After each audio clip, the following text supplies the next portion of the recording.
الحمد لله رب العالمين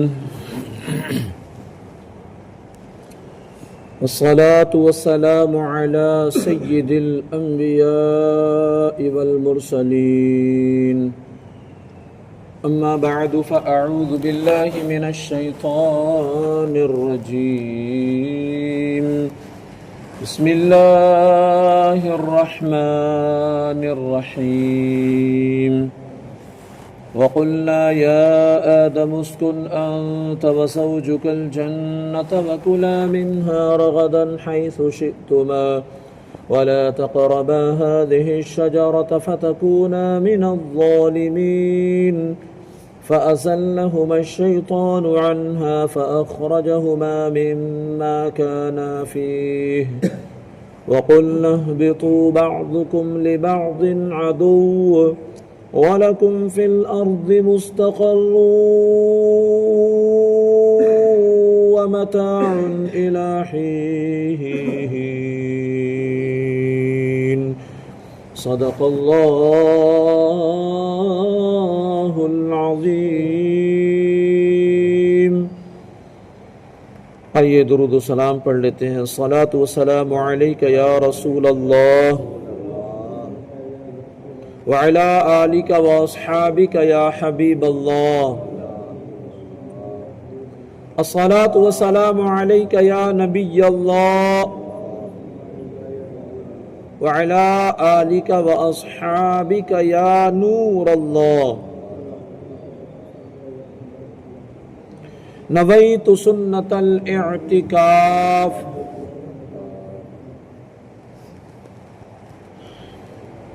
اللہ پاک کلام مقدس میں ارشاد فرماتا ہے، اور ہم نے فرمایا اے آدم تم اور تمہاری بیوی جنت میں رہو، اور بغیر روک ٹوک کے جہاں تمہارا جی چاہے کھاؤ، البتہ اس درخت کے قریب نہ جانا،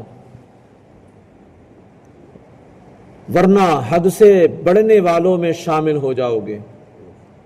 تو شیطان نے ان دونوں کو جنت میں لغزش دی، پس انہیں وہاں سے نکلوا دیا جہاں وہ رہتے تھے، اور ہم نے فرمایا تم نیچے اتر جاؤ، تم ایک دوسرے کے دشمن بنو گے، اور تمہارے لیے ایک خاص وقت تک زمین میں ٹھکانہ اور زندگی گزارنے کا سامان ہے۔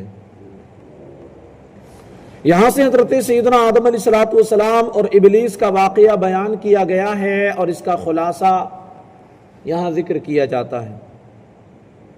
حضرت سیدنا آدم علیہ السلام کو سجدہ نہ کرنے کی وجہ سے شیطان مردود ہوا تھا، لہذا وہ حضرت سیدنا آدم علیہ السلام کو نقصان پہنچانے کی طاق میں رہا۔ اللہ پاک نے حضرت آدم علیہ السلام اور حضرت حوا رضی اللہ تعالی عنہا سے فرمایا کہ جنت میں رہو، جہاں دل کرے بے روک ٹوک کھاؤ، البتہ اس درخت کے قریب نہ جانا۔ شیطان نے انہیں وسوسہ ڈالا، کہنے لگا تمہیں تمہارے رب عز و جل نے اس درخت سے اس لیے منع فرمایا ہے کہ کہیں تم فرشتے نہ بن جاؤ، یا تم ہمیشہ زندہ رہنے والے نہ بن جاؤ۔ اس کے ساتھ شیطان نے قسم کھا کر کہا میں تم دونوں کا خیر خواہ ہوں، میں تم دونوں کا خیر خواہ ہوں۔ اس پر انہیں خیال ہوا کہ اللہ پاک کی جھوٹی قسم بھلا کون کھا سکتا ہے، تصور بھی نہیں کیا جا سکتا تھا، گمان میں بھی یہ نہیں آ سکتا تھا کہ کوئی جھوٹی قسم کھا سکتا ہے۔ اس خیال سے حضرت حوا رضی اللہ تعالی عنہا نے اس میں سے کچھ کھایا، پھر حضرت آدم علیہ السلام کو دیا تو انہوں نے بھی کھا لیا، اور یہ خیال کیا کہ اللہ تعالیٰ کی ممانعت تحریمی نہ تھی بلکہ تنزیہی تھی، یعنی حرام قرار دینے کے لیے نہ تھی بلکہ ایک ناپسندیدگی کا اظہار تھا۔ یہ حضرت آدم علیہ السلام سے اجتہاد میں خطا ہوئی، اور خطائے اجتہادی گناہ نہیں ہوتی۔ شیطان کے دھوکے کی وجہ سے انہوں نے اس ممنوعہ درخت کا پھل کھا لیا، پھل کھاتے ہی ان کے پردے کے مقام بے پردہ ہو گئے اور وہ اسے چھپانے کے لیے ان پر پتے ڈالنے لگے۔ اس وقت اللہ تعالیٰ نے فرمایا کہ کیا میں نے تمہیں اس درخت سے منع نہ کیا تھا؟ اور میں نے تم سے یہ نہ فرمایا تھا کہ شیطان تمہارا کھلا دشمن ہے؟ اس کے بعد حکم الہی ہوا تم زمین پر اتر جاؤ، تم زمین پر اتر جاؤ۔ اب تمہاری اولاد آپس میں ایک دوسرے کی دشمن ہوگی، تم ایک خاص وقت تک زمین میں رہو گے۔ زمین پر تشریف آوری کے بعد حضرت سیدنا آدم علیہ السلام ایک عرصے تک اپنی لغزش کی معافی مانگتے رہے، حتیٰ کہ آپ علیہ السلام کو اللہ پاک کی طرف سے چند کلمات سکھائے گئے۔ پھر جب آپ علیہ السلام نے ان کلمات کے ساتھ توبہ و معافی کی درخواست کی تو قبول ہوئی۔ اللہ پاک نے آپ کی توبہ کو قبول فرمایا۔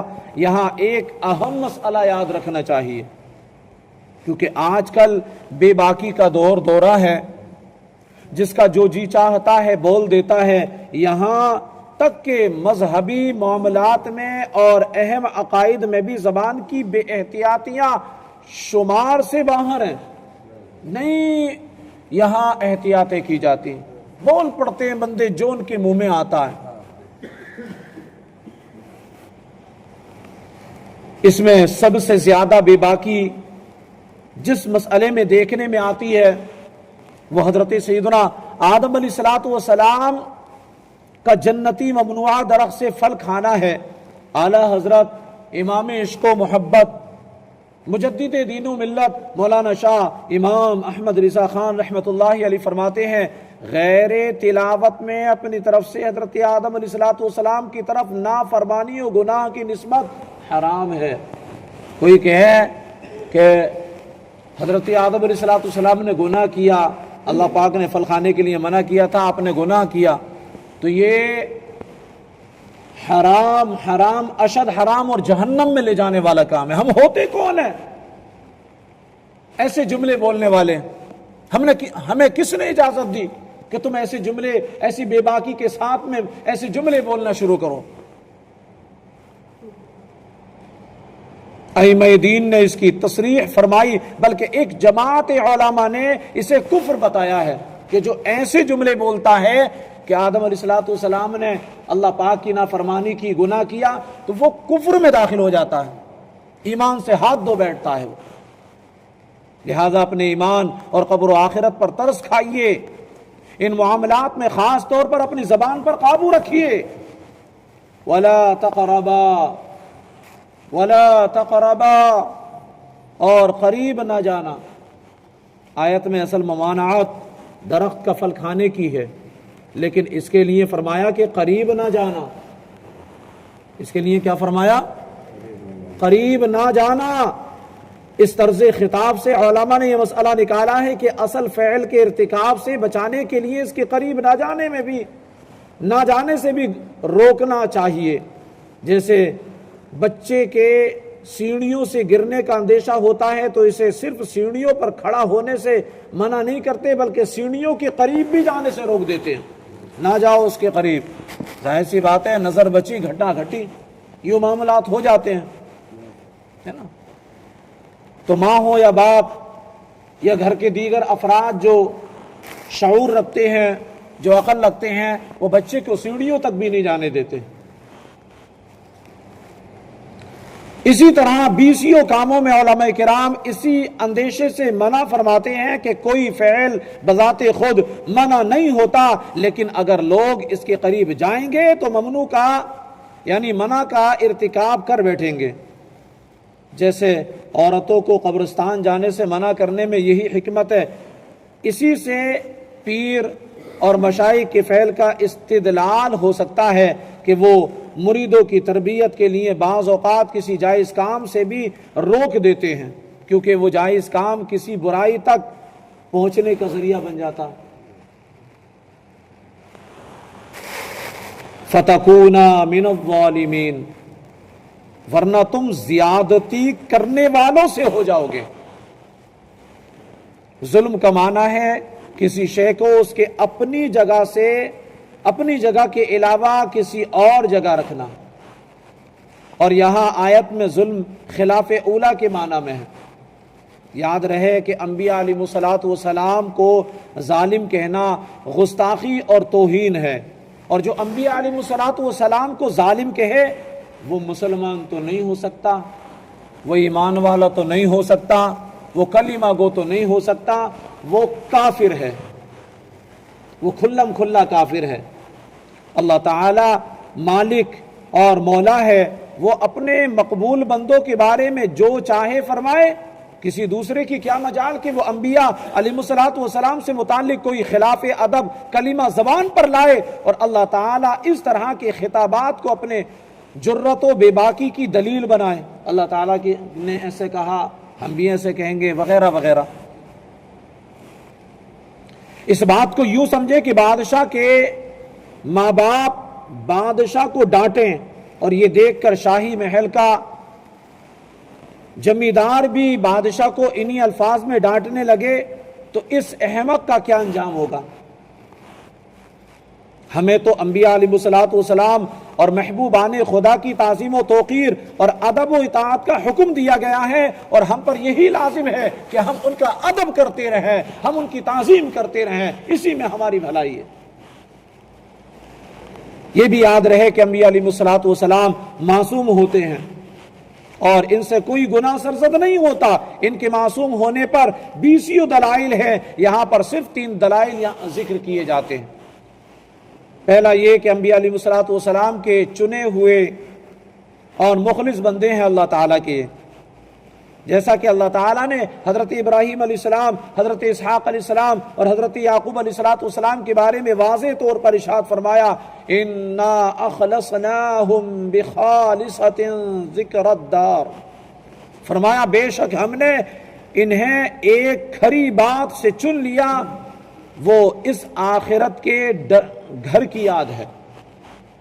اور حضرت یوسف علیہ الصلوۃ والسلام کے بارے میں ارشاد ہوا، انہ من عبادنا المخلصین، بے شک وہ ہمارے چنے ہوئے بندوں میں سے ہیں۔ اور جو اللہ تعالیٰ کے مخلص بندے ہیں، شیطان انہیں گمراہ نہیں کر سکتا، اس کی کیا مجال کہ وہ انہیں گمراہ کر سکے، جیسا کہ اس کا یہ اعتراف خود قرآن مجید میں موجود ہے۔